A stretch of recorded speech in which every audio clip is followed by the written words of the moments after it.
the Emirates already have yuan in their vaults as well. So they're going to be trading more and more in yuan with China. And that will include sooner or later oil. With Iran, China and Iran, they already trade in rial, the Iranian currency, and yuan as well. So can you imagine in a few years, lots of developing countries, apart from Iran, trading in oil and gas in their own currencies? So, you know, this advantage, unfair advantage, many will say, that the U.S. has enjoyed for the past decades will be gone. Yeah, it would lower the influence of the dollar for sure. Absolutely. And what kind of, we're basically buying our influence in there by providing arms that they can't build themselves into the GCC area that we went over with earlier in the show. What other details can you provide on that, other than that were in your article? You know, we were talking about the $63 billion deal to Saudi Arabia, the missiles to, I believe it was Oman. You got the bunker busting bombs. Go a little bit into that. Look, the basic data is in the story. It's a trade, the petrodollar and weapons trade. So you sell all your oil in dollars, and we provide you political cover and all the weapons, all the big toys in the world. Not the latest generation, though, because the latest generation always goes to Israel. Oh, right, right. Yeah, they have the next latest toys, right? They have the VCR and the beta decks, essentially. Exactly. Yeah. Absolutely.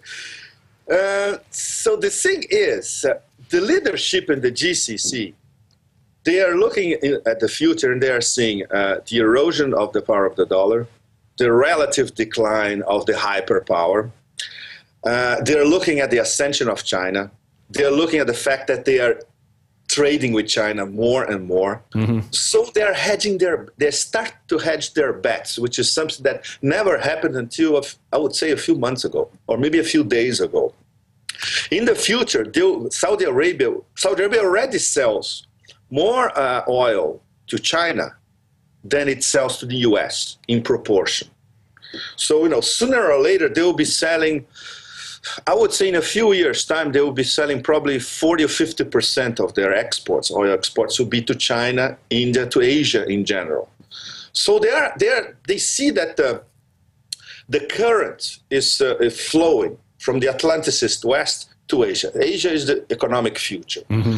So they're hedging their bets, and sooner or later, maybe there will be cracks in the GCC-U.S. relationship, because the U.S. will look at the GCC and say, so even if we sell all our weapons to these guys, they're getting closer and closer to the enemy, the strategic enemy, which is China.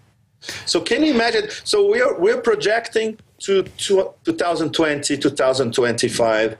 So I guess a lot of people in Washington must be really, really worried, because this is you cannot go against this trend. It's inevitable. Do you think they're going to try to preempt that and maybe strike sooner, and then to kind of garner that support from the GCC instead of waiting until they don't have that support anymore? The support can't be bought, essentially.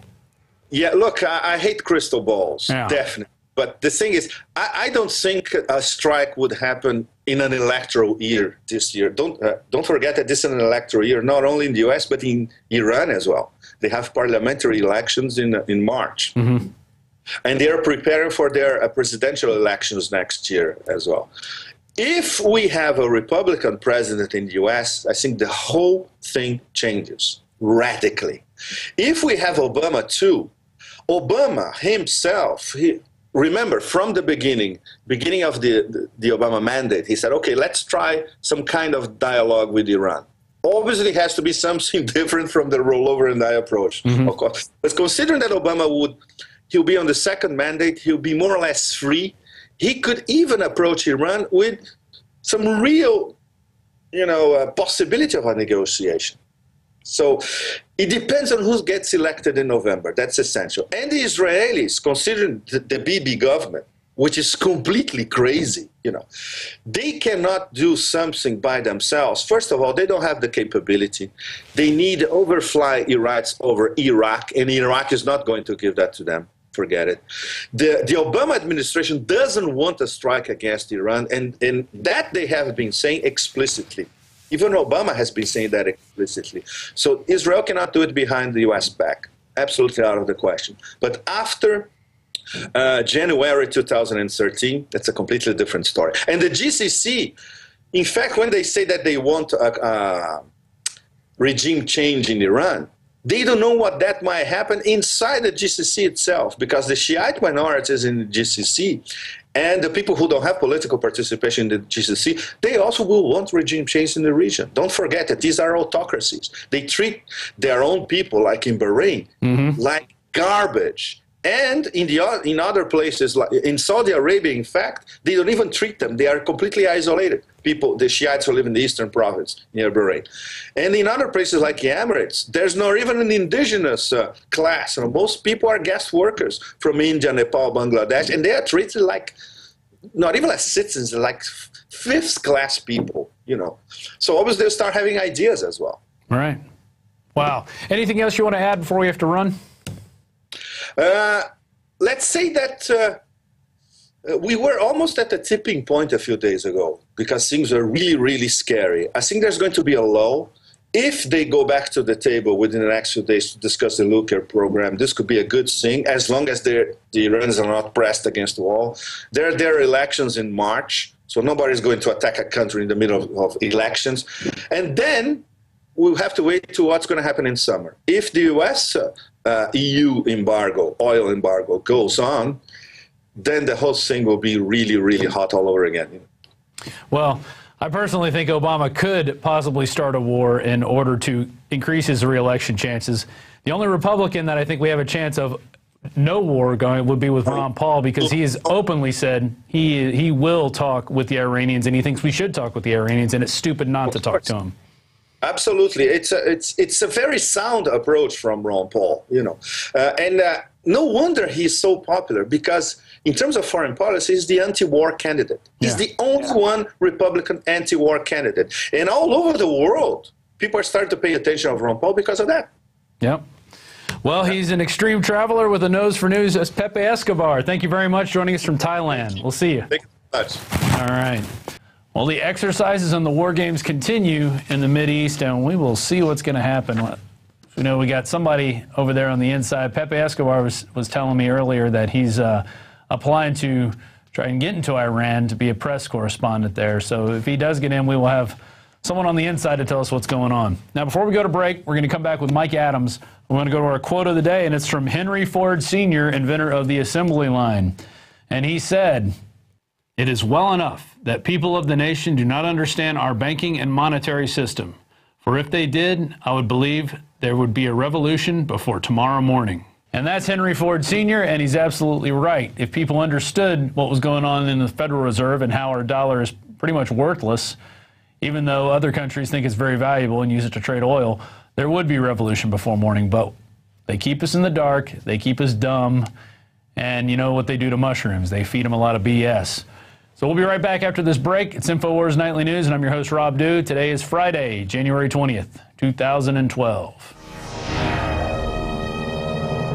What's up with these sorry politicians? Lots of bark. But when it's showtime, whimpering like little shih tzus. You want big cuts? Ron Paul's been screaming it for years. Budget crisis? No problem. Got $1 trillion year one. That's trillion with a T. Department of Education? Gone. Interior, Energy, HUD, Commerce? Gone. Later, bureaucrats. That's how Ron Paul rolls. Want to drain the swamp? Ron Paul. Do it. I'm Ron Paul, and I approve this message.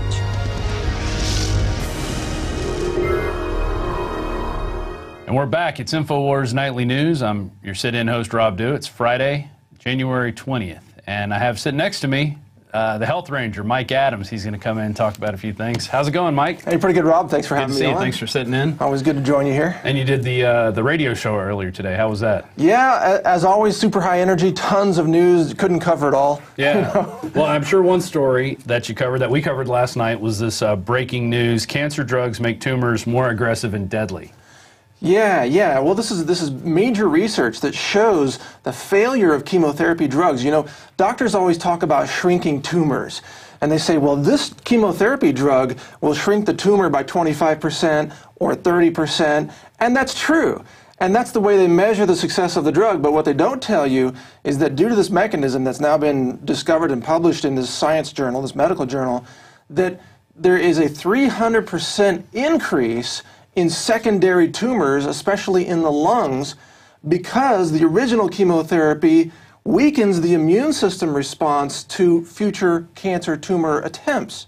So in other words, yeah, that tumor, the first tumor you had, was decreased in size, but now you have a 300% increase in secondary tumors. And that's why, Rob, the #1 side effect of chemotherapy is cancer. Wow. And then what do they make chemotherapy out of anyway? What is it? Well, they're actually derived from drugs that were used, like mustard gas type of chemical weapons used in World War I. And this comes out of Nazi Germany. This comes out of IG Farben. And you know, the whole Holocaust era of chemicals and crimes against humanity, that is the grandfather, so to speak, of modern chemotherapy drugs, which are so toxic that they damage the liver, they damage the kidneys, and they cause a side effect called chemo brain, where your brain, you're actually dumbed down. It's a dementia-like effect just from chemosherapy. Well, and I've read a lot about, it's usually not the cancer that kills you. They never say the cancer kills you. It's always the chemo. He died, but they cured the cancer as a result. Well, you know, and people who survive chemotherapy, they call themselves cancer survivors. They actually probably should call themselves chemotherapy survivors. Yeah, and so I wonder how this news is going to affect these people, you know, like the Susan G. Komen Foundation and other cancer groups who are out there fighting. You think they're going to take this research and run with it, or you think they're still going to be bought off with the... Well, let's be clear, Rob. The cancer industry today is based on a system of lies and disinformation. So they're not going to take this scientific study that counters their lies. They're not going to embrace that and start teaching people, well, maybe you should use something else. They're going to continue their lies. But importantly, this study, which was published in Cancer Cell, that's a medical journal, talked about anti-angiogenesis drugs. Right. Well, angiogenesis is the process by which cancer tumors build a blood supply to themselves so that they can steal blood and steal minerals and vitamins and start growing as a larger tumor. That's how cancer works. But they don't tell you, and Komen doesn't tell you, that broccoli juice is anti-angiogenesis. That kale